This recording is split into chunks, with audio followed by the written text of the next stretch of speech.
The sentence sliced the night like a blade. He can never find out the girls aren't his. Tiana whispered into her phone, her voice shaking as if each word weighed a ton. Marcus stood frozen in the dark hallway, bare feet on cool tiles, his palm flat against the wall. The power had just flickered out from the summer storm, and the hallway lamp hadn't come back on yet. Rain drummed the roof. Thunder rolled somewhere over the street. Down the hall, their twin daughters, Ava and Nia, slept in their shared room with glow-in-the-dark stickers blinking faintly on the ceiling. The house smelled of cocoa butter, hair grease, and last night's fried plantain. Family, home, safety. But those words cracked something he had always believed would never break. Marcus shifted. The floor creaked, and Tiana's silhouette stiffened. She ended the call in a rush. "Marcus?" she said into the darkness. "Babe, that you?" He didn't answer at first. His breath felt heavy, like the air itself had turned to mud. He could still see their wedding day, her white dress, his blue suit, the choir at New Hope Baptist humming softly as her Nigerian aunties ululated. He could still feel the fever of pride the day the twins were born. 2 tiny fistfuls of miracle. None of it made sense now. "Who were you talking to?" he asked. Tiana stepped toward him, phone glowing in her hands. The faint light lit her cheekbones and the thin scar near her eyebrow she'd had since childhood. Her braids were tied up in a scarf, and her wide brown eyes searched his. "It was just." "Say it again," he said, his voice low. "Say what you just said." She swallowed. Lightning flashed, and for a moment the hallway exploded in white. In that strobe of brightness, Marcus saw not a liar, but the woman who had rubbed shea butter into his knuckles when the warehouse job cracked them raw. The woman who sang old-school R&B to put the girls to sleep. The woman who carried every family secret on a back that never seemed to bend. "Marcus," she said, barely a breath. "Please, not here. Not in the hallway." He stared past her to the door of the twins' room. Stickers glowed. Tiny snores drifted out, sweet and soft. He forced his mouth to work. "Are Ava and Nia my daughters?" Silence. Then the rain slammed harder against the windows, as if the sky itself held its breath. Tiana closed her eyes. "I need you to listen before you decide anything," she said. "There are things you don't. Answer the question." A beat. 2. 3. She opened her eyes. "It's complicated." His hand found the wall again to steady himself. The word complicated spun around the hallway like a loose screw. He wanted to shout, to wake the neighbors 2 doors down, to drag the truth out of the night by its collar. Instead, he felt a numb calm enter him, like the quiet before a drumline explodes. "Okay," he said. "Then we'll uncomplicate it." He moved past her to the living room. The storm had knocked the Wi-Fi for a moment, but his phone held a charge. He turned on the flashlight. The family photos shimmered in small ovals of light. Ava and Nia in matching ochre dresses at a school cultural day. Tiana holding a tray of jollof at last summer's cookout. Marcus grinning with a fresh cut at Duke's barbershop, the twins on his knees, the white cape dotted with tiny black hairs. He set the flashlight on the coffee table and looked at Tiana. "Sit." She didn't. "Marcus, please, not like this. Let me explain." "Sit," he repeated. After a beat, she lowered herself onto the sofa, tucking her legs beneath her, arms wrapped around her stomach like she was holding herself in. Marcus took the single armchair across from her. He remembered the day they'd picked it out, how she'd laughed that it was dad energy and perfect for his football Sundays.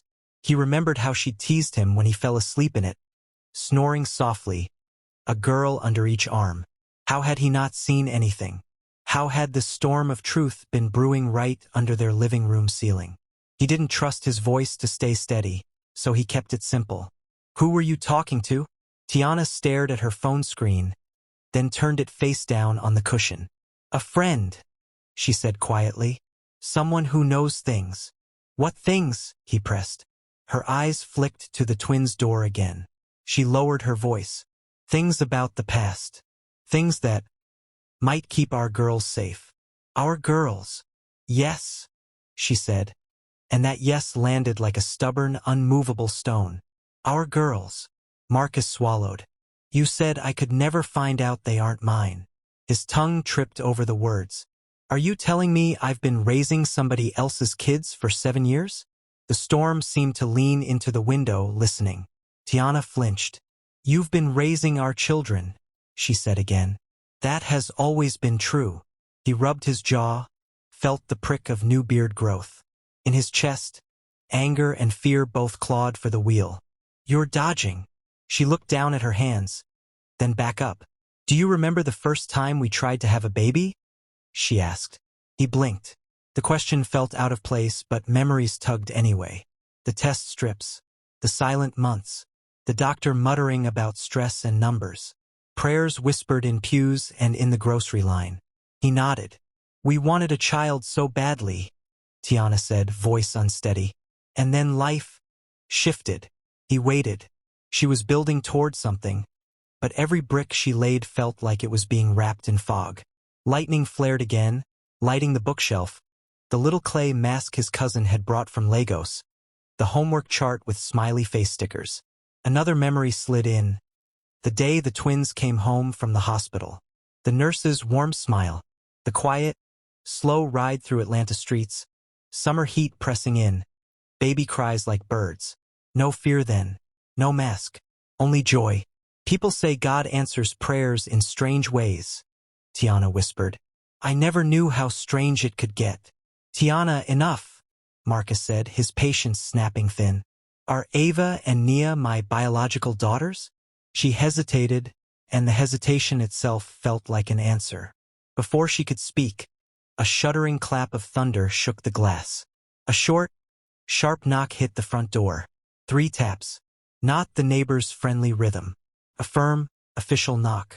Marcus and Tiana turned as one. Another knock. 3 taps. Then a voice, muffled but clear through the storm. Mrs. Carter? It's Officer Bennett. We need to speak with you. Marcus shot Tiana a look. Her eyes widened. He saw something like dread pool in them, deep and dark. What is this? He asked. Why are the police at our door? Tiana didn't answer. Instead, she stood up slowly, every movement careful, as if one wrong step would make the whole house collapse. She wiped her palms on her shorts and looked at Marcus the way someone looks at a person to memorize them. Whatever happens, she said, whatever you hear, please remember you love those girls. You always have. Marcus felt heat flood his chest. You're scaring me. She moved toward the door. He followed, mind racing. The storm felt inside the walls now, inside his skull, crackling and violent. Official business at night. A sentence overheard in the dark. Answers hiding in the shadowed corners of their life. As Tiana reached for the knob, Marcus's gaze dropped to the mail tray on the entryway table. It was where they tossed keys and spare coins and school flyers. A thick, cream envelope sat on top, damp at the edges from humid air, addressed in black letters to Mrs. Tiana Carter. No return address, no stamp, hand-delivered. On the flap, in tiny neat script, someone had written, "For your eyes only." Something prickled at the base of Marcus's neck. Without thinking, he picked it up. The envelope was already slit open. Don't, Tiana started, but Officer Bennett knocked again, more insistent this time. Mrs. Carter, please. It's urgent. Marcus pulled out a single folded page and one glossy photo. The photo hit him first. A grainy shot of a man in a hoodie standing on the far end of a school playground fence, face half hidden, watching 2 little girls on a swing set. Ava and Nia. His gut twisted. He unfolded the paper with shaking fingers. A line of text in bold black sat at the top like a verdict. It didn't look like hospital paperwork. It looked like something typed by a cautious hand, the font plain and stark. He read the first line, and the floor beneath him tilted. Paternity test result. Probability of paternity, 0%. His mouth went dry. The words doubled, blurred, then snapped into focus again. Tiana reached for the paper, but he held it tight, knuckles white. He wanted to shout. He wanted to break something, but his voice came out small, almost lost in the rain. You tested me? You tested our girls without telling me? Her lips trembled. It wasn't me, she said, barely audible. I swear. Then who? The third knock shook the door on its hinges. Mrs. Carter, Officer Bennett called, his tone now urgent, clipped. Open up. It's about the twins. The thunder paused, as if even the storm wanted to hear what came next. Marcus and Tiana stared at each other, the paper between them, the photo glinting on the tile. In the space of a heartbeat, every version of their life split into 1,000 paths. Some bright, many dark, and all of them waited on the other side of that door. Tiana drew in a breath that sounded like a prayer and wrapped her fingers around the knob. She turned it. The door creaked open, and a gust of cold, wet air swept into the living room. 2 uniformed officers stood outside, one tall, dark-skinned man with a calm but stern expression, and a shorter woman beside him holding a file under her arm, her cap dripping rainwater. Mrs. Carter? Officer Bennett said. We're sorry to come this late, but it's urgent. May we come in? Tiana froze for a second, then stepped aside silently. Marcus watched every move, the way her shoulders slumped, the way her hand trembled as she clutched her scarf tighter around her head. Something wasn't right. The officers stepped inside, shaking off the rain. The man closed the door gently behind him. Marcus stood still, the paper still in his hand, trying to keep his heartbeat from leaping out of his chest. What's this about? He asked, his voice rough. Officer Bennett glanced at Tiana before answering. Sir, this may be difficult to hear. There's been an incident involving 2 children from your daughter's school. We were hoping Mrs. Carter could help us identify someone. Marcus frowned. Our daughters? What kind of incident? Tiana slowly sank onto the couch. Please, tell me they're okay, she whispered. They're fine, the female officer said quickly. Your girls are safe at home. But another child, one of their classmates, was taken from the school grounds this evening. We have reason to believe it's connected to someone who may have also been watching your daughters. Marcus felt the blood drain from his face. What do you mean, watching our daughters? Officer Bennett opened the file and slid out a printed image, the same photograph Marcus already held in his hand. The man in the hoodie, watching Ava and Nia. Marcus's hand tightened around the paper. Where did you get this? It was found near the playground fence after the abduction, Bennett said. A teacher recognized your daughters in the photo. We believe whoever took the child might have been observing your girls too. We're investigating all families possibly targeted. Tiana's eyes brimmed with tears. Oh my God! Her body started shaking. This can't be happening. Marcus looked from the photo to her, suspicion gnawing deep in his gut. And you already had the same photo, Tiana, in an unmarked envelope. At our door. The officers looked at her. You did? Bennett asked, tone changing slightly. Tiana's lip quivered. I don't know who left it. It was there when I got home earlier today. I didn't open it. I thought it was. Marcus cut her off. You didn't open it? Or you didn't want me to see it? Marcus, please. Answer me. His voice thundered louder than the storm outside. The officers exchanged glances, clearly uncomfortable but unwilling to intervene yet. Tiana's words tumbled out through tears. I didn't want to scare you. You've been working so much.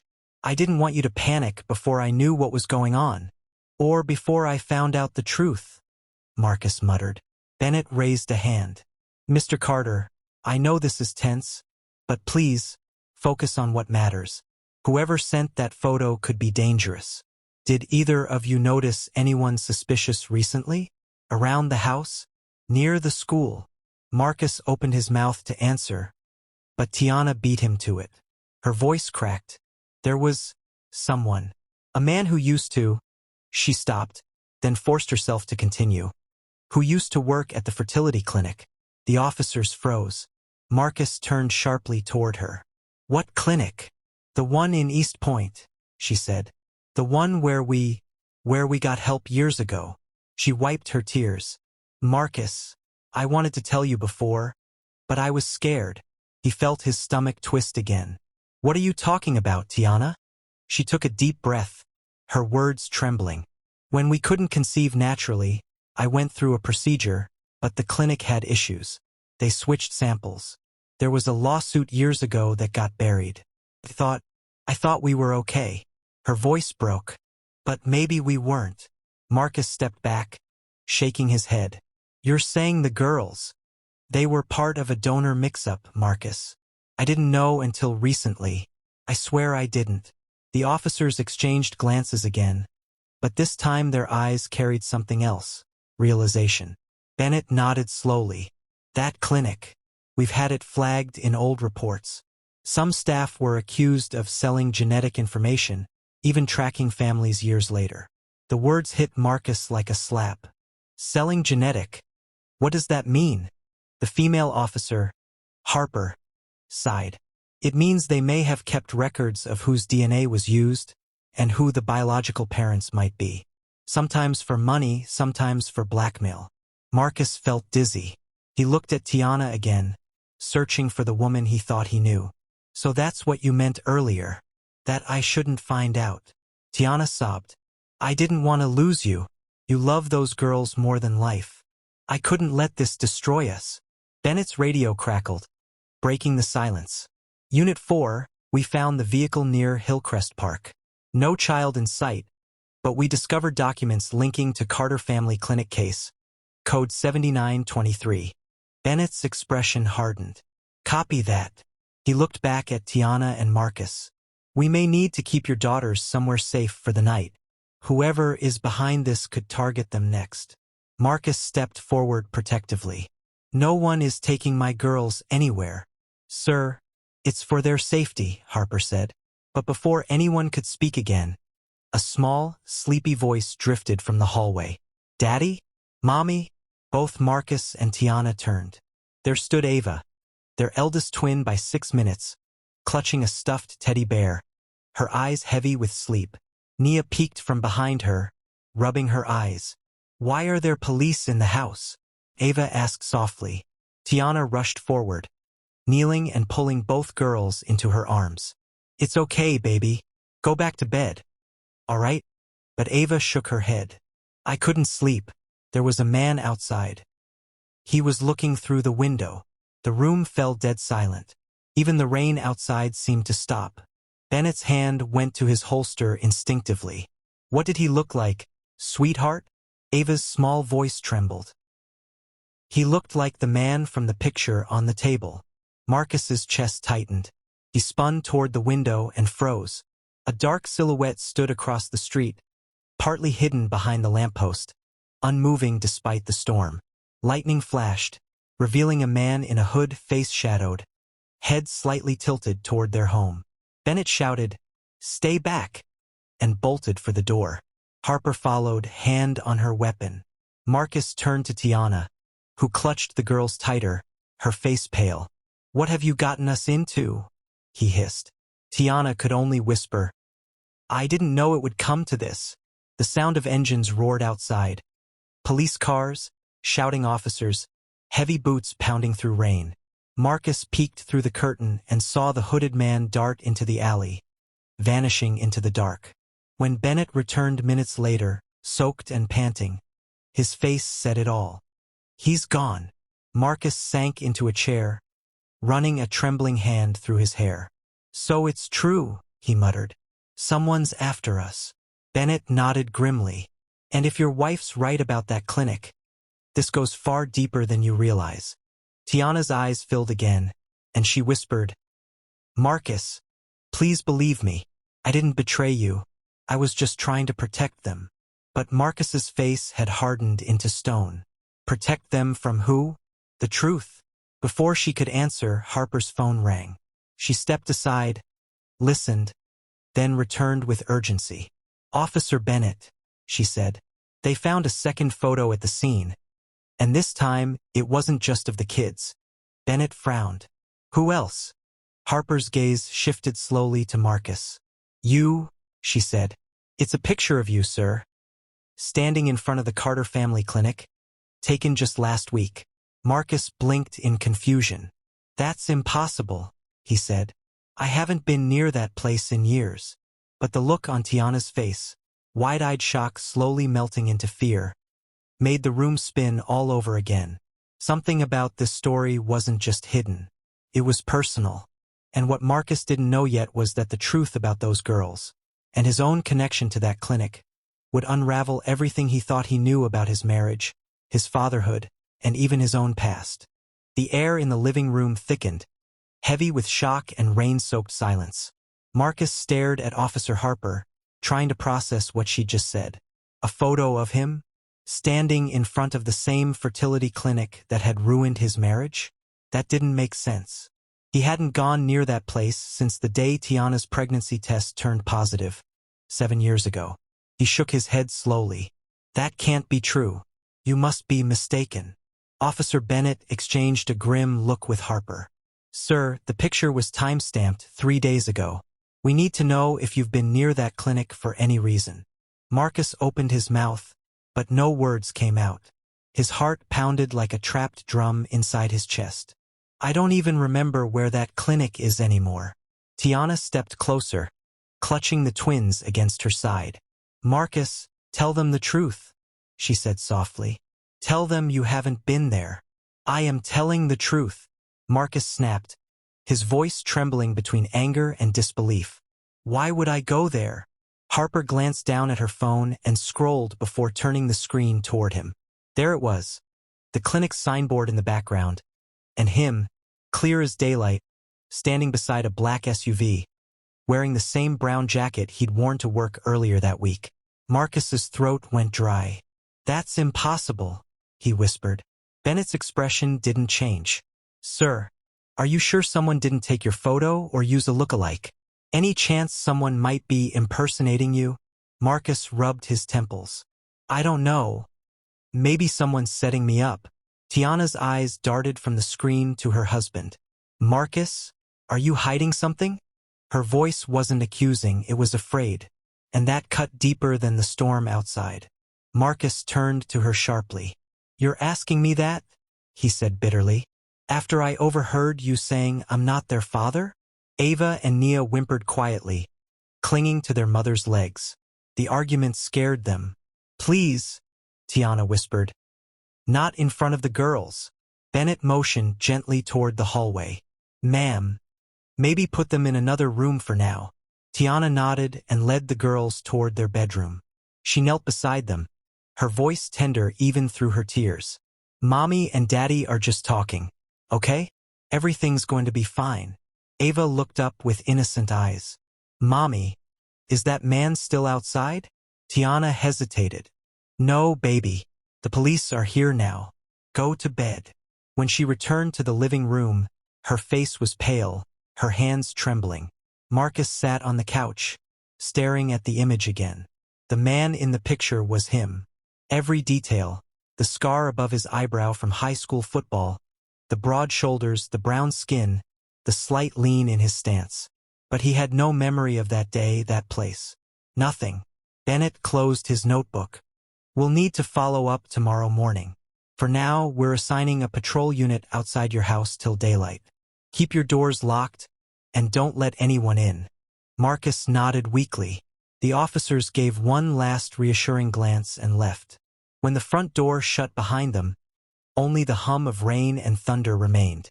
Tiana sank onto the sofa opposite Marcus. Neither spoke for a long time. Finally, she broke the silence. Marcus, you look scared. He rubbed his face. Because I am scared, Tiana. Everything feels like a setup. You lie about the girls, then some photo shows up of me at the same clinic tied to all this? Something's wrong here. She bit her lip. Maybe it's that man. The one from the photo. Maybe he's framing you. Marcus frowned. But why? What does he gain from it? Tiana hesitated, her voice dropping to a whisper. Unless he's connected to the clinic and to the real father. Her words hit him like a punch. Marcus leaned forward, his jaw tight. Real father? You said it was a mistake, a mix-up. What are you saying now? Tiana's eyes shimmered with guilt. I'm saying I'm not sure anymore. He stared at her, stunned. Not sure. She nodded slowly. When I found out about the clinic error, I started digging. I wanted to know who the donor was, who the biological father might be. The hospital refused to release records, so I hired someone. Marcus blinked. You what? I needed to know the truth, she said. But then, 2 weeks ago, that same investigator called and told me to stop asking questions. He said I was stirring up ghosts. That's when the first photo came to our door. Marcus's voice turned low, dangerous. And you didn't think to tell me any of this? I was trying to protect you, she shouted suddenly, tears spilling down her cheeks. You were already working yourself to death at that construction site. I didn't want to add to your burden. Marcus stood up, pacing. So instead, you buried the truth. You lied to me, and now our family's being hunted. She covered her face and sobbed quietly. I didn't know it would get this bad, Marcus. Lightning flashed again, illuminating their wedding portrait on the wall. The smiling couple who had promised each other forever, now strangers in their own home. Marcus sank back onto the couch, exhausted. Whoever's doing this, he said quietly, they're not after random revenge. This feels personal. Tiana sniffled, wiping her eyes. Then what do we do? He looked at her, eyes cold and determined. We find out who that man is and what he wants. There was a pause. Then, slowly, Tiana pulled her phone from her pocket. Before the power went out, she whispered, I got a message from an unknown number. I didn't open it. She unlocked the phone and handed it to Marcus. The text read, Tell your husband the truth before I do. Midnight, Carter Family Clinic. Come alone, or everyone learns everything. Marcus's eyes darted to the clock. 11:46 p.m. 15 minutes, he muttered. Tiana grabbed his arm. No, Marcus, you can't go. It's a trap. But he was already standing. Trap or not, I'm done living in confusion. Marcus, please, don't do this alone. He turned to her, his eyes blazing with pain and resolve. You said those girls aren't mine, Tiana. If that's true, then I have to know who they belong to and why someone wants us destroyed. Before she could speak again, he snatched his car keys off the table and stormed toward the door. Tiana chased after him, her voice cracking. Marcus, please, I'm begging you, don't go. He paused at the doorway, rain pouring beyond the threshold, lightning flashing across the dark sky. He looked back at her one last time, his voice breaking. I'll come back when I have answers. And then he was gone, swallowed by the storm. Tiana stood frozen, trembling as thunder rolled overhead. Her heart hammered painfully against her ribs. Behind her, a faint sound came from the girl's room. Ava whispering to her sister, Why is Daddy leaving again? Tiana turned, her voice choked. Go back to bed, baby. She walked to the window, staring out into the rain. Marcus's car was already disappearing down the empty road.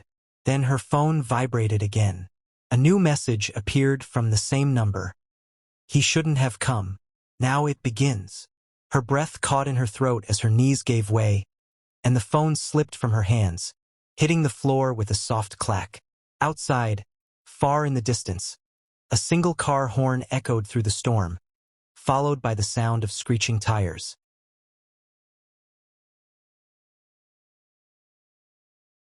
The scream of twisting metal tore through the night. Tiana's breath caught in her chest. Her trembling hands fumbled for the window curtains, yanking them aside just in time to see a dull flash, like headlights spinning, then silence. No movement, no sound, just rain swallowing the world whole. Her phone slipped from her fingers again. For a moment, she couldn't move. Every muscle in her body had turned to stone. Marcus, she whispered, her voice breaking. Please don't let that be you. She grabbed her car keys from the counter, shoved her feet into slippers, and rushed toward the door. But a small hand gripped her gown from behind. Mommy, Eva cried. Where are you going? Tiana turned, tears streaming down her face. Go back to bed, baby. Mommy will be right back. Nia, the quieter twin, clutched her teddy bear and asked in a small voice, Is Daddy okay? Tiana hesitated. Her throat tightened. I hope so. She knelt quickly, kissing both their foreheads. "Lock the door behind me. Don't open it for anyone except the police. You hear me?" The girls nodded fearfully. Tiana bolted outside, rain drenching her instantly. Her heart hammered in rhythm with her feet as she sprinted toward the distant glow of emergency lights flickering at the next junction. She could already hear faint sirens cutting through the storm. As she approached the bend, her worst fear took form. Marcus's black SUV was there. Its front end crumpled against a streetlight, the windshield shattered like ice. Smoke rose from the hood. "Marcus!" she screamed, stumbling forward through the mud. 2 officers were already at the scene, shouting into radios, their flashlights slicing through the rain. One tried to block her path, but she shoved past him. "That's my husband," she cried. "Ma'am, stay back," one officer warned. The engine's still hot, but she didn't listen. She reached the driver's side, peering through the cracked glass. Marcus was inside, blood streaking down his forehead, motionless but breathing. Relief hit her like a wave of pain. "Marcus, please, open your eyes." He groaned faintly. "Tiana? I'm here, baby. I'm right here." The officer beside her gently pulled her away as paramedics arrived. "We've got him, ma'am. He's alive." Tiana's legs gave way, and she fell to her knees in the muddy water, sobbing as she watched them pull Marcus from the wreck. His hand dangled limp, a wedding band glinting faintly in the rain light. She could barely breathe as they loaded him into the ambulance. "Can I come with him?" she begged. The paramedic nodded. "Get in." As the ambulance doors shut, blue lights flickered through the fogged glass. The siren wailed, and Tiana clutched Marcus's hand tightly. "Don't you leave me," she whispered. "Not now." He stirred weakly. "The clinic. Tiana. Someone's there." She leaned closer. "What did you see, Marcus? Tell me." He coughed, voice fading. "He said he knows everything about you, about me." Her heart stopped. "What do you mean you?" But before he could answer, his eyes rolled back and his body went still. "Stay with us?" the medic shouted, pressing a hand on Marcus's chest. "We're losing him." Tiana sobbed as they sped through the storm. The ambulance's fluorescent lights flickered across Marcus's face. Her husband, her life, the man she might have lost before she ever told him the full truth. They burst into the emergency bay minutes later. Nurses swarmed around, wheeling him through swinging doors. "Wait here," one of them said firmly. Tiana stood frozen, soaked and trembling. She looked down and gasped. In the chaos, she noticed Marcus's phone had fallen from his jacket pocket. The screen was cracked but still glowing faintly. A message was displayed on it. "You shouldn't have come alone. The truth dies tonight." Her fingers went cold. She looked around, no one was paying attention. She slipped the phone into her purse. Moments later, Officer Bennett arrived, dripping wet. "Mrs. Carter, I heard what happened." "Is he?" "They're still working on him," she whispered. Bennett nodded grimly. "We just received new footage from a nearby CCTV. The car that rammed your husband. It wasn't an accident." Tiana's knees almost gave out. "What?" "The driver turned off his headlights and hit Marcus's SUV intentionally," Bennett continued. "Then he fled. We're running the plates now." Tiana covered her mouth in horror. "Oh God! Do you have any idea who might want to hurt your husband?" She hesitated, torn between fear and truth. "Maybe the same person who's been sending those messages." Bennett frowned. "What messages?" She opened her purse, showing Marcus's cracked phone. "This one came just before the crash." Bennett's eyes narrowed as he read it. "This is getting worse by the minute," Tiana whispered. "He mentioned the clinic before he passed out. Said someone there knows something about him too." Bennett looked up sharply. "About him? Not just the kids?" "Yes." He exhaled slowly, piecing things together. "That means Marcus might have been connected to that clinic in ways neither of you knew." Tiana frowned. "What are you saying?" Bennett lowered his voice. "Sometimes those clinics used local donors without telling clients, people who came in for tests, medical trials, or checkups. If your husband ever gave blood samples or sperm for testing, even unknowingly, it could have been used. Tiana's heart dropped. You're saying Marcus might be the donor? The real father of our girls? Bennett hesitated. It's possible. Tiana's breath hitched. She staggered back, hand over her mouth. All the nights of guilt, the secrecy, the whispers. Was it possible she'd been lying to him all this time when, in truth, he was their father? The room spun. The nurse pushed through the doors suddenly. Mrs. Carter? He's stable but unconscious. You can see him soon. Tiana nodded weakly, tears spilling. Relief mixed with guilt in her chest. As Bennett stepped aside to take a radio call, Tiana sat down on a nearby bench. Her thoughts ran wild. If Marcus was the real father, then who sent those threats? Who wanted them to believe otherwise? Her eyes drifted back to the phone in her lap. The screen lit up again. Another message, same unknown number. You think he's safe now? Check on your girls. Tiana froze. Her blood turned to ice. She stood instantly, heart hammering. Officer Bennett, she shouted, voice trembling. They're going after my daughters. He spun around, already pulling his radio. Dispatch. I need units at 214 Lakeside Drive. Immediate. Possible abduction attempt in progress. Tiana's tears mixed with rain as they sprinted toward the exit. Please, God, she whispered. Not my babies. The ambulance sirens in the background faded as another wave of thunder rolled overhead. The scene cut sharply to the family's dark, quiet home. Rain pattered against the windows. The twins' room glowed faintly from a single nightlight shaped like a moon. Ava stirred in bed, half asleep. Nia, did you hear that? Nia mumbled, it's just the rain. But Ava sat up slowly, frowning. From the window, a shadow moved. A tall figure standing outside in the downpour, watching. The doorknob to their room turned slowly. Ava whispered, Mommy. The door creaked open. A man's voice, low and calm, filled the room. Don't scream, girls. I'm here to take you home. The nightlight flickered once, twice, and went out. Lightning struck again, lighting up the children's room for a single heartbeat. Long enough for Ava to see him. A tall, broad-shouldered man stood in the doorway, his rain-soaked hoodie clinging to his frame. His face was hidden behind the shadows, but his voice, deep and calm, sent chills crawling down the girls' spines. I'm not here to hurt you, he said quietly. I just need you to come with me. Ava shook her head, clutching Nia's hand tightly. We're not supposed to talk to strangers, she whispered, her voice trembling. The man sighed softly, stepping closer. I'm not a stranger. My name is Mr. Daniel. Your mom knows me. Nia blinked up at him, her small face pale. Mommy said not to open the door for anyone except the police. He froze for a moment, his jaw tightening. Then his tone softened again. That's good advice. She's a smart woman. But I work with the police.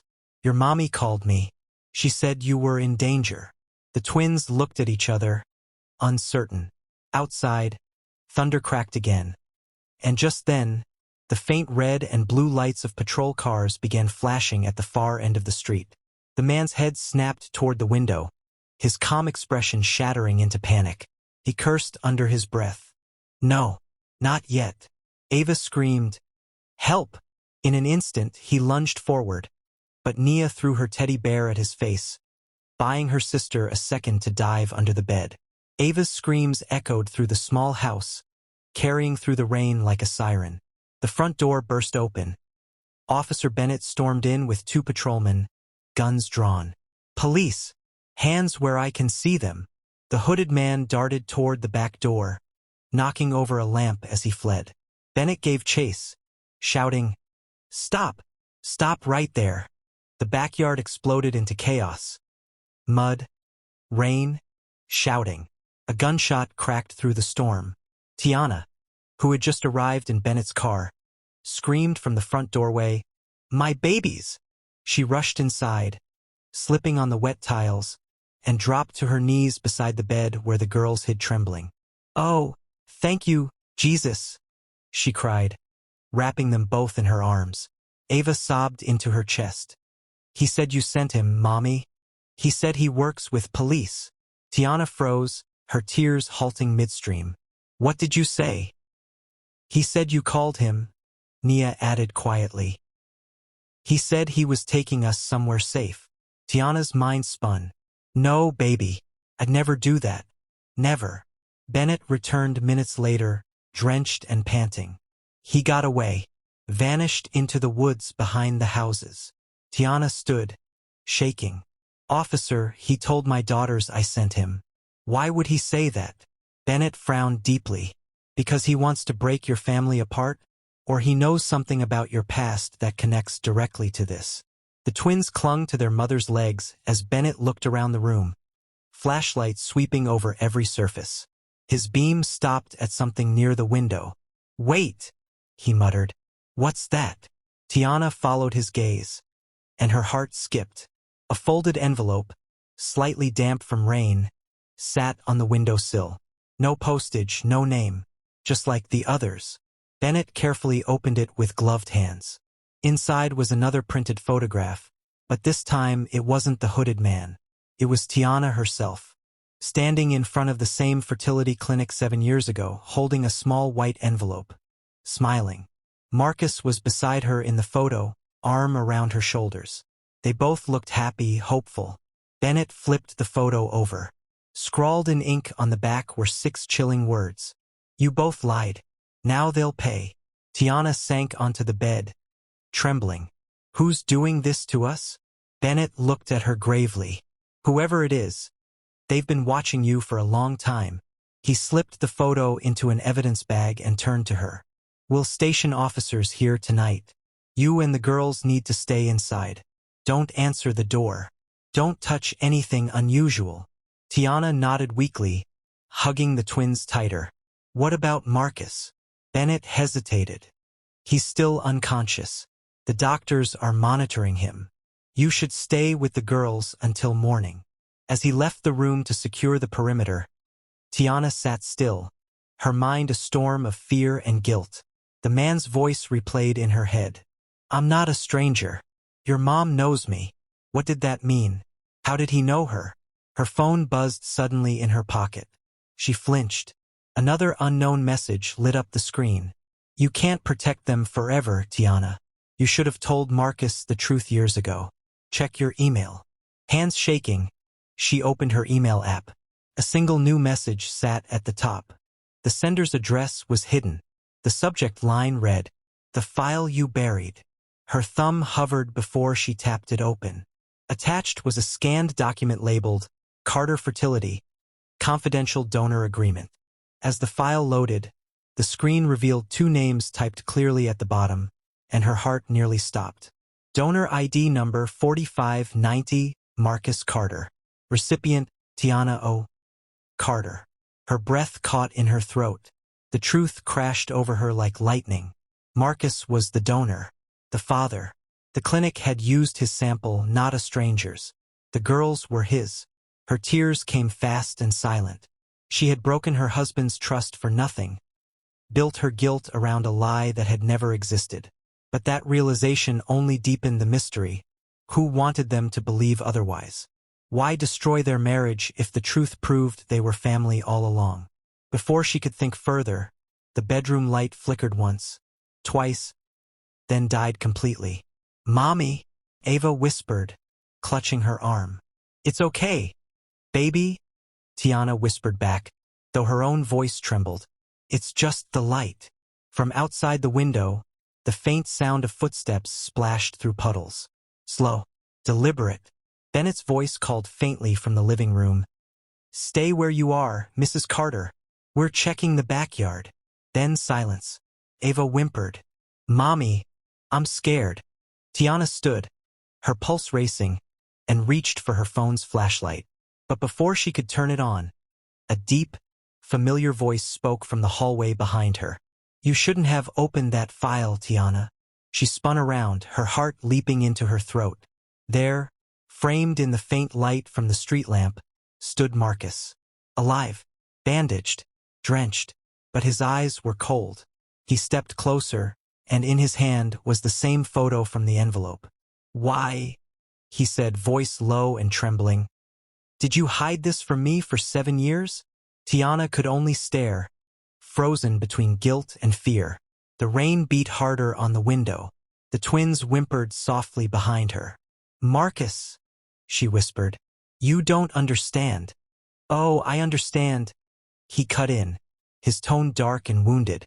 "I understand everything now. You weren't trying to protect me, Tiana. You were protecting him." Her blood ran cold. "Him?" He nodded slowly. "The man who's been following our girls. The man who wants them back." Tiana's knees weakened. "Marcus, that's not true." But he raised the photo again, his hand shaking. "Then explain this." It wasn't just the old photo anymore.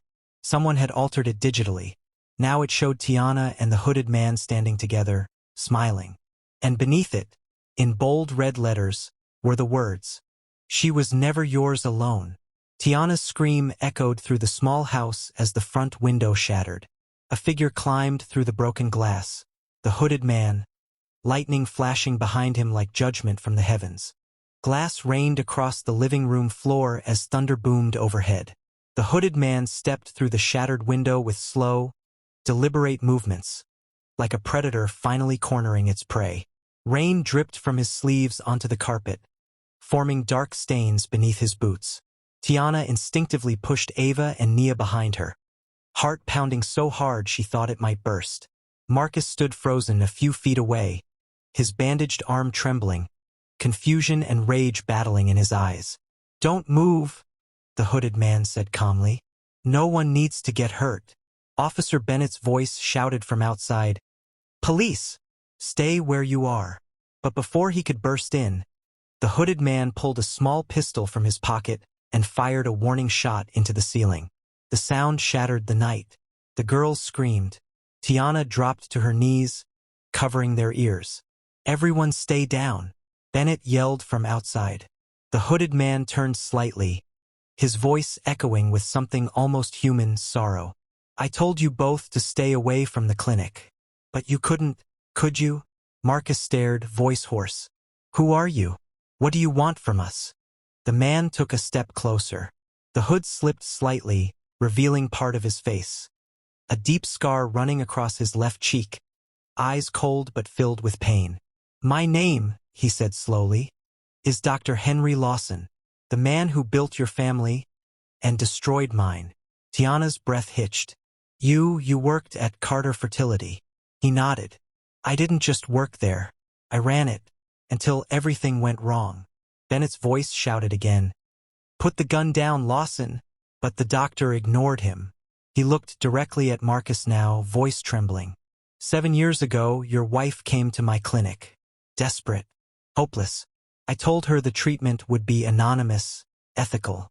But the board wanted results. They didn't care how." Marcus clenched his fists. "You used me?" "I used everyone," Lawson admitted. "Your sample was selected because of compatibility. Strong genetics, healthy profile. But then," his voice broke, "my own wife, she was supposed to be a donor, not a recipient. She found out what I did, and she took her own life." Tiana gasped. "Oh my God." Lawson's eyes hardened again. "She died because of my lies. And when I learned your children were born from the same donor batch that destroyed my marriage, I realized the system I built created monsters. Lies. Secrets." Marcus shook his head. "That's no excuse for stalking my family." Lawson's voice turned cold. "Your family is built on stolen science. You have my wife's egg and your DNA, Carter. Those girls are a reminder of everything I lost." Tiana's hand flew to her mouth. "What are you saying?" Lawson's eyes flicked toward the twins, trembling behind their mother. "They're the result of my wife's last donation before she died. Biologically, they are ours as much as they are yours." Marcus's knees nearly gave way. He stared at the man, then at Tiana, then at the girls, beautiful, innocent faces caught in the crossfire of sins older than they could imagine. "You're lying," Marcus said, voice cracking. "That's not possible." Lawson reached into his coat and tossed a folded sheet of paper onto the floor. Read it. Bennett burst through the door at that exact moment, gun raised. Drop it, Lawson. The doctor didn't flinch. You'll want to see it too, officer. The original clinic record, before it was altered. Marcus, hands trembling, bent and picked it up. The document, though soaked and torn, bore the clinic's logo, and under the donor and recipient lines, new names were visible in black ink.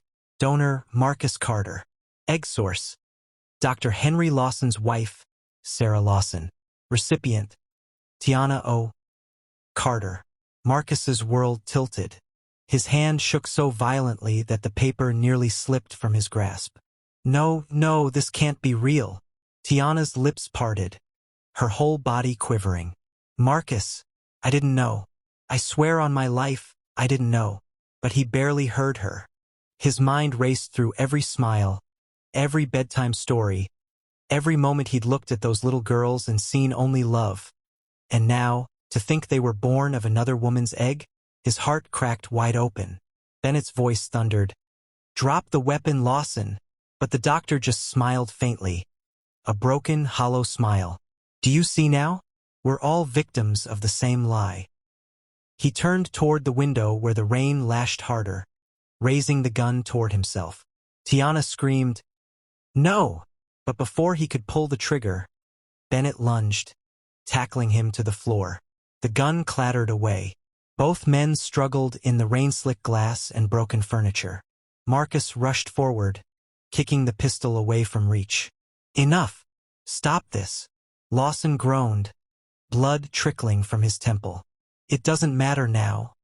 The truth is out." Bennett cuffed him, pressing a knee into his back. "You're done, doctor." But even as Bennett read him his rights, Lawson looked up at Marcus with wild, broken eyes. "You think you've won? Look closer. Someone else wanted this secret out. I was only the messenger." Marcus froze. "What do you mean?" Lawson coughed weakly, laughing bitterly. "Check your wife's phone." Tiana frowned, confusion replacing fear. "My phone. Open your email," Lawson whispered. "There's more. The file you saw was just the beginning." Then his eyes rolled back, and he went limp. Bennett checked his pulse. "He's alive for now." Tiana grabbed her phone with trembling hands, scrolling through her inbox. Her breath caught as she found a second message, time-stamped just minutes ago. The subject line read, "The real reason he can't remember." Marcus leaned closer, his voice low. "What's that supposed to mean?" Tiana opened it. The message contained a short video, CCTV footage from the fertility clinic, grainy but clear. A younger Marcus sat across a desk from Dr. Lawson, signing a document. His face looked anxious, uncertain. But what shocked them wasn't that he was there. It was what he said. In the footage, Marcus looked up at Lawson and said, "Just make sure she never finds out.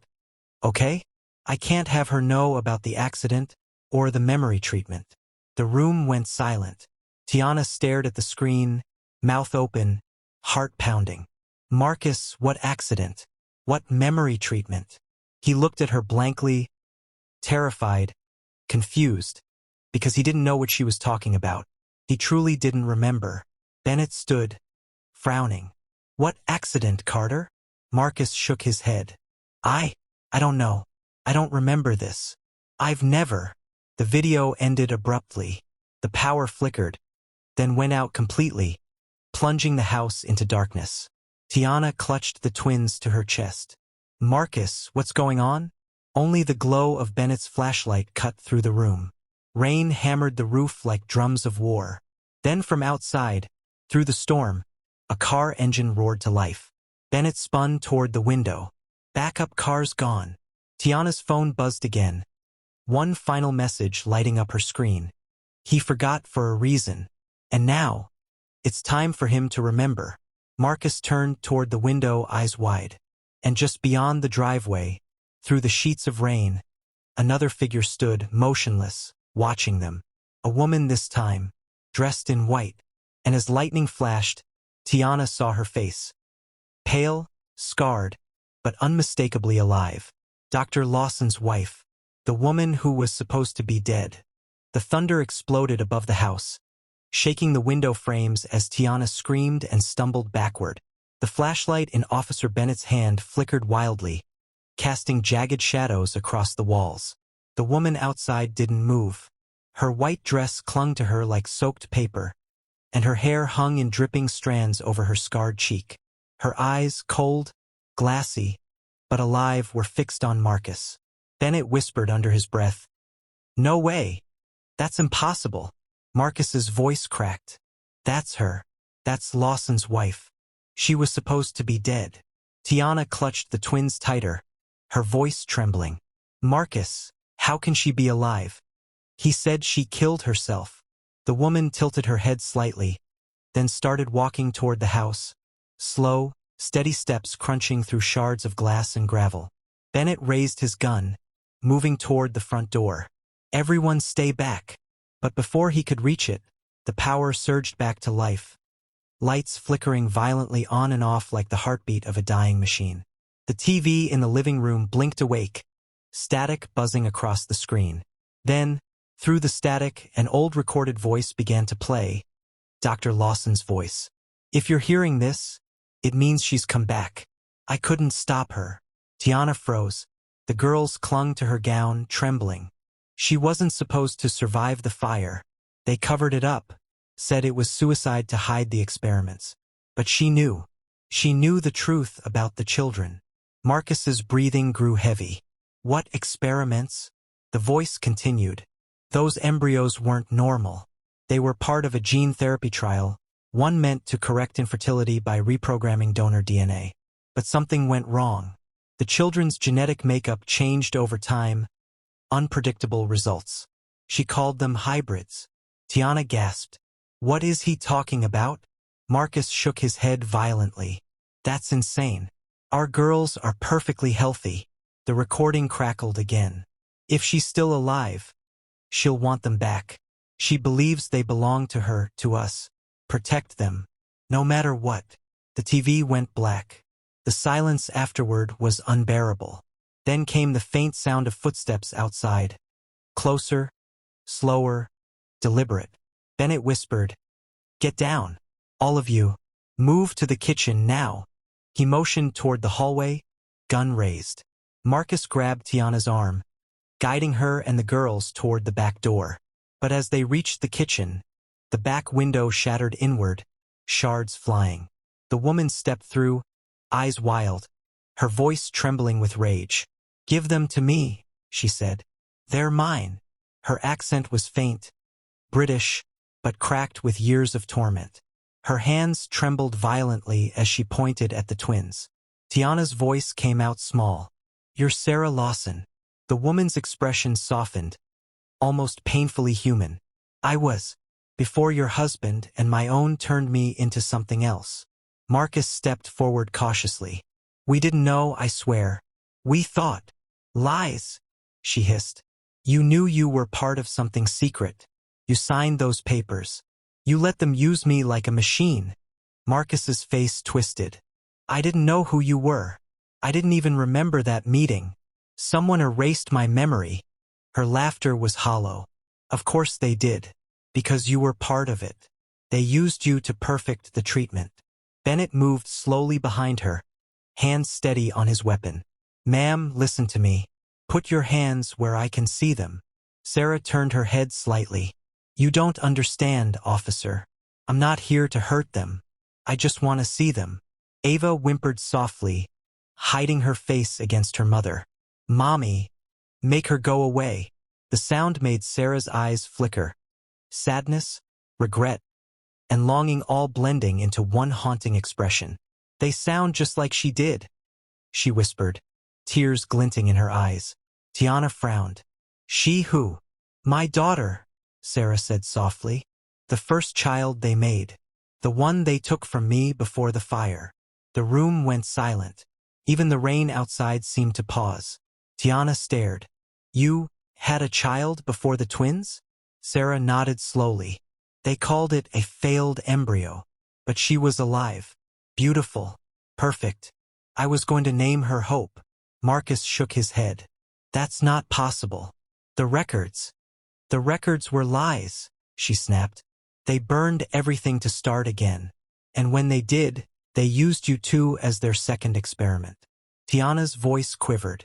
Then what do you want from us? Sarah took another step closer. I want my family back. The twins are part of me.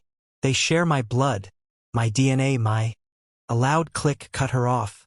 Bennett had drawn closer, gun aimed steady. Don't move another step. For a moment, everyone froze. The storm raged outside. Then, lightning flashed, and Sarah's reflection glimmered in the window behind her. But something about her face looked different in the reflection. Tiana's breath caught. Marcus, look. He turned, and his eyes widened. In the reflection, Sarah's features flickered, her face morphing between hers and Tiana's. What is that? Bennett stammered. Sarah's voice broke, trembling. They made us the same. Two mothers. One code. One life split into two. She was my replica. That's why he couldn't remember, because they erased it all to keep her stable. Tiana's knees weakened. No, you're lying. But deep down, something inside her stirred. Flashes of dreams she'd never understood. White walls, cold metal tables. A man's voice saying, she'll never know she's not the first. Bennett whispered, Tiana, are you okay? Tiana backed away, tears streaming down her face. Marcus. What if she's telling the truth? Marcus reached for her, shaking his head. You're my wife. You're real. You've always been real. Sarah's eyes glistened with tears. Real? Tell that to the records they deleted. Tell that to the woman they replaced to keep the project alive. Then, with sudden rage, she lunged forward toward the girls. Bennett fired. The shot echoed like thunder. Sarah froze mid-step, eyes wide. She looked down at the blood spreading across her white dress. Her lips parted as if to speak, but only a faint breath escaped. They're mine. She collapsed to the floor. Tiana screamed, pulling the twins close as Marcus rushed forward. Bennett dropped to his knees, checking her pulse. She's gone, he said quietly. Marcus covered his face with his hands. Dear God, the room filled with the smell of rain, gunpowder, and fear. Tiana sobbed into her children's hair, whispering over and over, It's over. It's over. But as Bennett reached for his radio to call for backup, Tiana's phone buzzed again. One final message flashing on the cracked screen. Nice work. Now phase 2 begins. HL. Bennett frowned. HL. Henry Lawson. Marcus's eyes widened in horror. But he's in custody. Bennett slowly shook his head. He was. Outside, from somewhere in the storm, came the distant sound of car tires screeching away. Fast, furious, disappearing into the night. And in the fading thunder, a low, broken laugh echoed faintly. One that didn't belong to Sarah, but to the man they thought was locked away. The morning came slow and gray, but it didn't bring peace. The rain had stopped, yet the Carter home still smelled of smoke, blood, and shattered lives. Police tape fluttered weakly at the gate while officers moved in and out, collecting evidence. Inside, the once warm living room, where family photos used to hang, was now a battlefield of broken glass, overturned furniture, and dried tears. Tiana sat on the couch, wrapped in a blanket, staring blankly at the wall. The twins were asleep upstairs under police watch, their small faces calm but tear-stained. Marcus sat across from her, elbows on his knees, head buried in his hands. Neither had spoken for hours. Officer Bennett stood by the window, talking quietly into his radio. His voice was steady, but his eyes were tight with exhaustion. Yes, we confirmed Sarah Lawson's identity. Deceased on scene. But Dr. Henry Lawson escaped transport. Last seen headed south on I-85. Issue an APB. He ended the call and turned to them. They're searching every route out of the state. We'll find him. Marcus looked up slowly, his eyes bloodshot. You said the car that picked him up was unmarked? Bennett nodded. Fake police credentials. Whoever's helping him planned this for weeks. Tiana's voice was small. He was watching us even before this started. The envelopes, the pictures. He was testing how far he could go. Bennett crossed his arms. He wasn't just watching, Mrs. Carter. He was building a story, making sure you two doubted each other before he came for the girls. Divide and conquer. Marcus clenched his fists. And it worked. Tiana glanced at him, guilt slicing through her. Marcus, I'm sorry. I should have told you everything the moment I found out. He looked at her for a long moment. I should have trusted you enough to listen. Silence. The kind of silence that carries too much truth. Bennett cleared his throat. We'll move you and the kids to a secure location for now. Lawson's unpredictable, and if he believes those girls are tied to his experiments, he'll try again. Tiana's voice trembled. They're our daughters, officer. They've never been part of anyone's experiment. Not to us. Bennett gave a small nod. I believe you. He turned to leave but stopped when a young officer hurried in. Sir, we found something outside by the mailbox. He handed Bennett a small, black flash drive sealed in a clear bag. Bennett frowned. Where was this? Wedged under the gate, the young officer replied. Must have been dropped recently. Label says, for Marcus. Marcus stood instantly. For me. Bennett held the bag up to the light. The handwriting on the label was unmistakable, neat, precise, and signed HL. Tiana's stomach twisted. Don't open it, she whispered. It's another trap. Bennett shook his head. If there's a clue about where he's going, we need to know.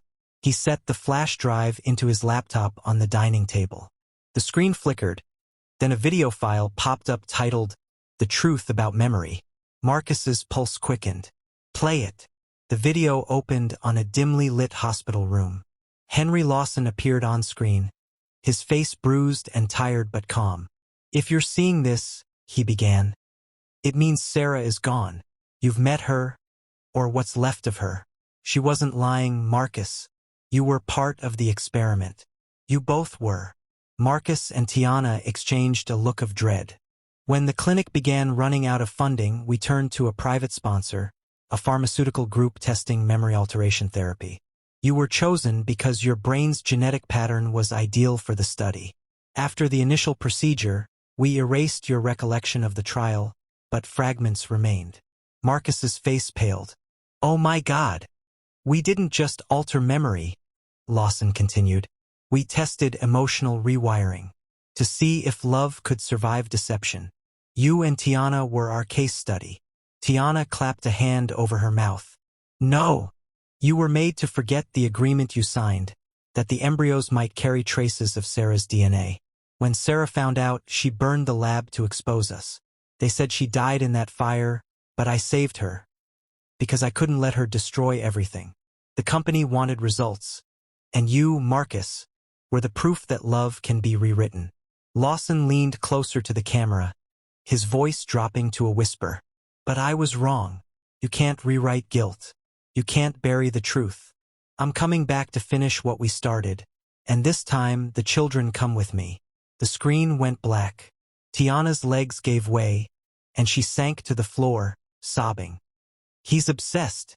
He won't stop. Marcus stood motionless, anger and horror mixing in his eyes. He used us like lab rats. He stole our memories, our trust, our entire marriage. Bennett slammed the laptop shut. That's it. We're moving you out tonight. But as he spoke, Marcus's phone buzzed on the coffee table. Unknown number. He hesitated, then answered. Who is this? A deep, calm voice replied. Marcus, you don't have to run. I just want what's mine. The girls deserve the truth. Marcus's grip tightened. You'll never touch them. Lawson chuckled faintly. You still don't understand, do you? The truth isn't in a lab or a file.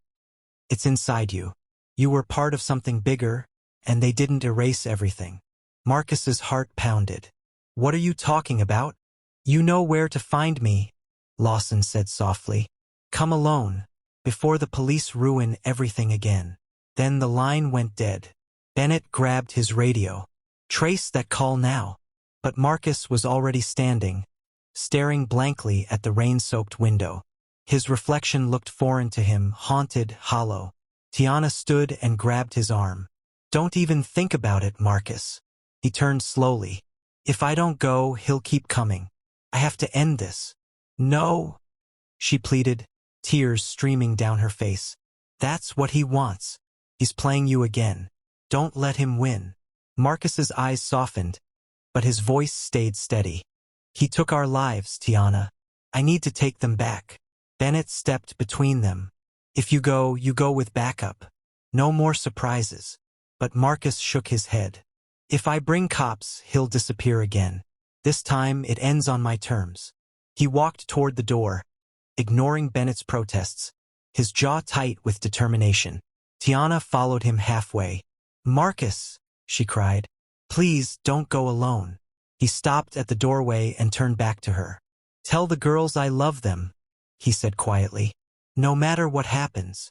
The door closed behind him. Tiana collapsed into a chair, sobbing uncontrollably as Bennett barked into his radio, ordering pursuit teams to track Marcus's phone. Outside, the clouds were breaking apart, but the world felt darker than ever. Marcus's car sped off down the wet road, the tires slicing through puddles as thunder rumbled faintly in the distance. His phone buzzed again. A single text appeared from an unknown number. "You'll find the answers where it all began." His eyes flicked up to the green highway sign ahead. Carter Fertility Research Center, 12 miles. Marcus gripped the steering wheel tighter. The rain began again, and behind him, in the rearview mirror, a pair of headlights followed at a distance, silent, steady, unrelenting. The road to Carter Fertility Research Center stretched out like a scar through the countryside, dark, slick, and lined with whispering trees that swayed in the storm's dying wind. Marcus gripped the wheel, his jaw tight, headlights cutting through the fog like a knife. His mind was a storm of its own. Flashes of memory, fragments of that clinic, faces he couldn't place, words he couldn't unhear. He could still see Tiana's tear-streaked face when he walked out, the twins clinging to her like shadows. He could still hear her voice. "Please, Marcus, don't go alone." But he had to. If Henry Lawson wanted to finish this, Marcus would make sure it ended with truth, not fear. As he neared the turnoff, he slowed. The sign for Carter Fertility hung crooked, rusted at the corners. The once bustling clinic stood in the distance. A concrete shell now, burned at the edges, windows boarded up. He parked under a flickering streetlight. The air smelled of wet ash and old chemicals. Marcus stepped out, rain misting his face, and looked up at the building. He could almost hear faint echoes. Women's voices, nurses calling names, machines beeping softly. It was like walking into a memory he never remembered living. Then a light flickered inside. He froze. A generator hummed faintly from within the building, faint but alive. Someone had power running. He pushed through the broken glass door, flashlight in hand. The walls were scorched black, papers scattered across the floor like snow. He moved slowly, each footstep crunching under debris. Then he heard it, a voice. "You came." Marcus turned sharply. Henry Lawson stood at the far end of the corridor, illuminated by the faint orange glow of an emergency lamp. He wasn't in uniform anymore, just a tattered coat, eyes wild but eerily calm. Marcus's voice echoed. "This ends tonight." Lawson smiled faintly. "That's exactly why I brought you here." Marcus's hands curled into fists. "You destroyed our lives. You lied to me, to Tiana. You used our pain to feed your obsession." Lawson tilted his head. "Obsession? No, purpose. You wouldn't understand because they took your memory from you. They made you forget who you really are." Marcus frowned. "What are you talking about?" Lawson stepped closer, his shadow long and warped. "You were more than a donor, Marcus. You were the first successful subject, the template, the gene prototype we used to re-engineer emotional conditioning." Marcus blinked. "That's insane." Lawson's voice dropped to a whisper. "You think it's a coincidence you can't remember parts of your life? Or that your wife and Sarah shared identical cellular markers? You were made to forget because you were never supposed to question love. They programmed your loyalty to whoever carried the markers. You were designed to love her. Marcus felt his stomach twist. You're lying. Am I? Lawson reached into his coat and pulled out a small metallic chip, no bigger than a coin. This was in your file. A neural patch implanted after the trial to control memory recall. This is why you lose time, why some nights feel missing, why you can't remember the day you signed the contract. Marcus stared at the chip. Every part of him wanted to deny it, but deep down, something inside recognized that truth. His hands shook. Lawson continued, voice soft now, almost sorrowful. They erased my wife's identity too, and yours. We're both victims. But those children, they're proof that the experiment worked, that human emotion can be rewritten in the blood. Marcus's face hardened. You mean they're proof of how far you'd go to play God? Lawson smiled sadly. Then call me what you like. But I'm not the villain, Marcus. The real villains are the ones who paid for all of this, the ones who still run this company under a different name. He took another step forward, eyes locked on Marcus's. They're still operating. They've rebranded. You see that new building downtown? The Evogene Medical Group? Same people. New logo. They've started again, using your DNA. Marcus froze. His breath caught. Evogene. He'd seen that name on the side of the hospital where Tiana had given birth. Lawson's voice darkened. They used your family, Marcus, and they'll do it again. That's why I had to make you remember. To stop them before they turn your daughters into their next phase. Marcus took a cautious step forward. Then why threaten us? Why send those photos? Lawson's hands trembled. Because you wouldn't have listened otherwise. You had to see what lies did to love, before you could face the truth. He reached into his pocket and tossed something at Marcus's feet. A small folder. Inside were printed emails, stamped with Evogene's logo. Dates recent. Subjects labeled Phase 2, Carter Twins Cognitive Analysis. Marcus's heart pounded. They're studying my children? Yes, Lawson said softly. And you helped them. Every checkup, every school medical record, it all fed their system. They've been tracking them since birth. The rage that built in Marcus's chest burned hotter than any fear. Where are they? Lawson's expression shifted. Pride mixed with regret. I already sent their files to Bennett. Everything he needs to expose them. Marcus's voice broke. Then why call me here? Lawson looked down. Because I'm dying, Marcus. The experiments, the guilt, it's eating me alive. But before I go, I needed you to remember who you are.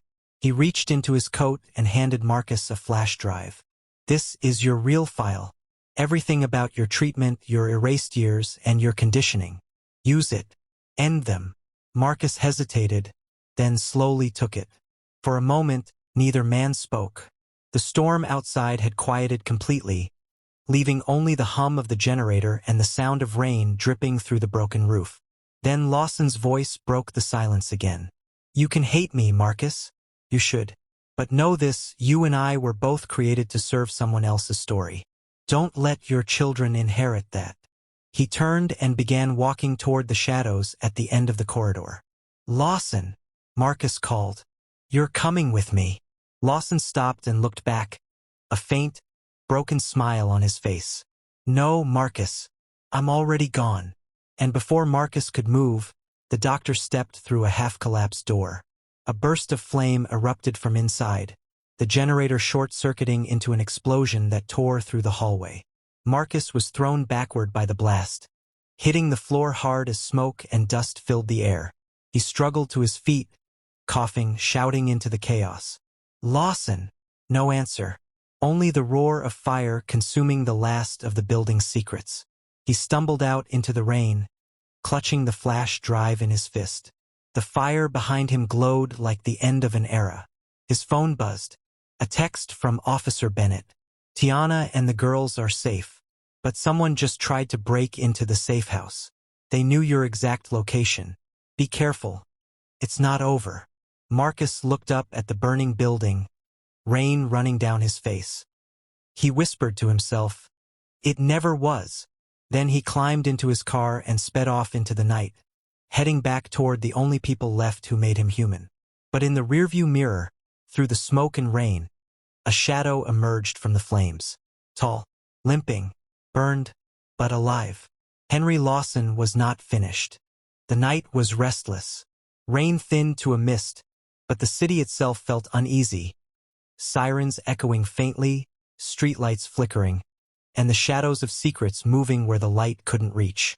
Marcus's car tore through the wet streets, tires hissing. His knuckles were white on the steering wheel, the flash drive still clenched in his hand. Behind him, the glow of the burning clinic faded into the horizon. Ahead, the only thing that mattered was the safe house where Tiana and the girls waited. Every second pulsed with dread. He kept glancing at the rearview mirror, half expecting to see Lawson's burned face staring back. When he finally reached the small suburban street, 2 patrol cars sat idling at the curb, lights spinning lazily. The door to the safe house stood ajar. Marcus's stomach dropped. He slammed the car into park and sprinted toward the house. "Bennett!" he shouted. The front door swung wider at his touch. The living room was empty. Furniture knocked over, curtain torn down. A lamp still flickered near the couch, and a faint smell of gunpowder hung in the air. "Bennett!" he yelled again, voice cracking. From the hallway came a soft groan. Marcus ran toward it and found Officer Bennett slumped against the wall, one hand clutching his bleeding shoulder. "Marcus!" Bennett gasped, voice rough. "They took them, the girls, and Tiana, he's got them." Marcus knelt beside him. "Who?" "Lawson." Bennett nodded weakly. "He wasn't alone. A van unmarked. He's working with someone inside Evogene. He said something about the reset. Then they were gone." Marcus's pulse hammered in his ears. "Where did he take them?" Bennett grimaced. "Dockside Labs' old branch near the river. Said it's where it all started. He's trying to finish the program." Marcus's breath came hard and fast. "I'm going after them." "Marcus, wait!" Bennett grabbed his arm weakly. "You'll need backup." But Marcus's eyes were already blazing. "No more waiting."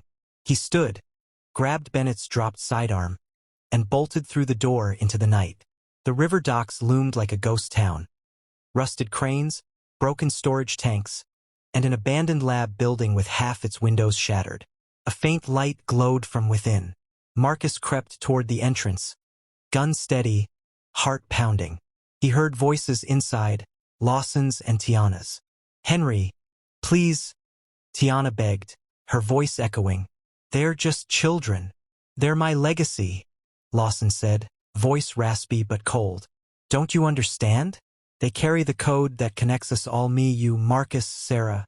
They were the key to perfecting the formula. Without them, the experiment fails forever." Marcus stepped inside quietly, moving through the dark corridor until he could see them. Tiana and the twins were tied to chairs in the center of the lab, faces streaked with tears.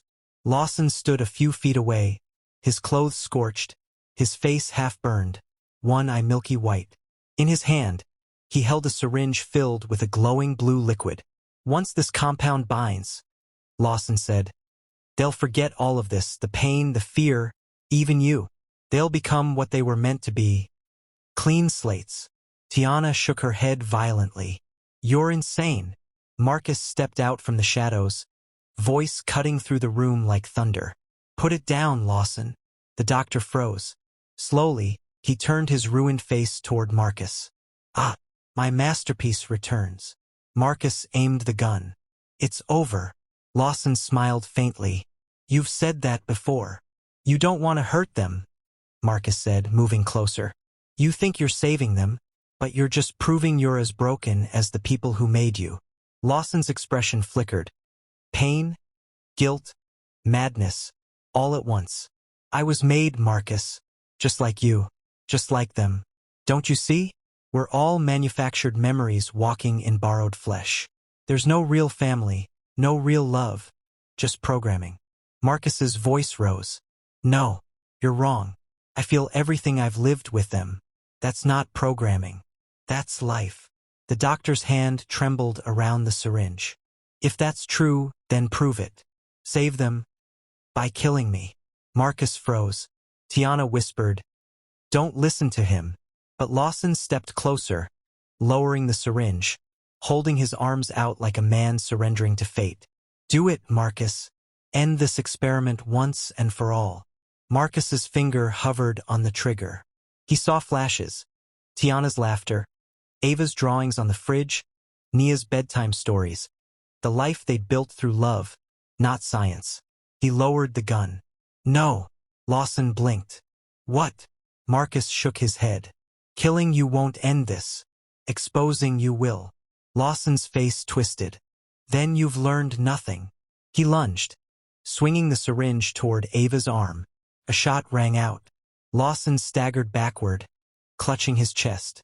He looked down at the spreading stain, then up at Marcus. "I told you, you'd have to choose." He collapsed beside the lab table. Marcus dropped the gun, rushing to untie Tiana and the twins. "Are you okay?" Tiana sobbed into his shoulder. "You came back."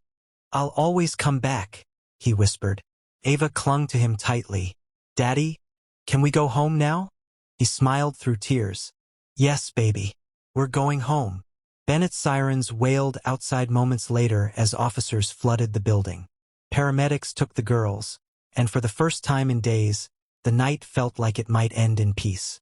But as Marcus sat on the steps of the lab, soaked in rain and ash, Tiana knelt beside him. "What happens now?" He held up the flash drive. "We tell the world the truth. About Evogene. About everything." She nodded slowly, tears in her eyes. "And after that?" He looked at her, a faint smile touching his lips. "We start over. No more lies. Just us." Bennett approached, hand bandaged. "Lawson's dead," he said. "For real this time." Marcus exhaled. "Then it's over." Bennett shook his head. "Maybe not. We found something in his pocket." He handed Marcus a crumpled note, stained with blood. Marcus unfolded it. One line, written in shaky handwriting. "You stopped me, but not them. Look deeper." Bennett frowned. "Them?" Marcus looked up toward the horizon, where dawn was breaking over the city skyline. He thought of Evogene's tall glass building downtown, still standing, untouched. "They're still out there," he said quietly. "And they're still experimenting." He slipped the note into his pocket and stood. Tiana reached for his hand.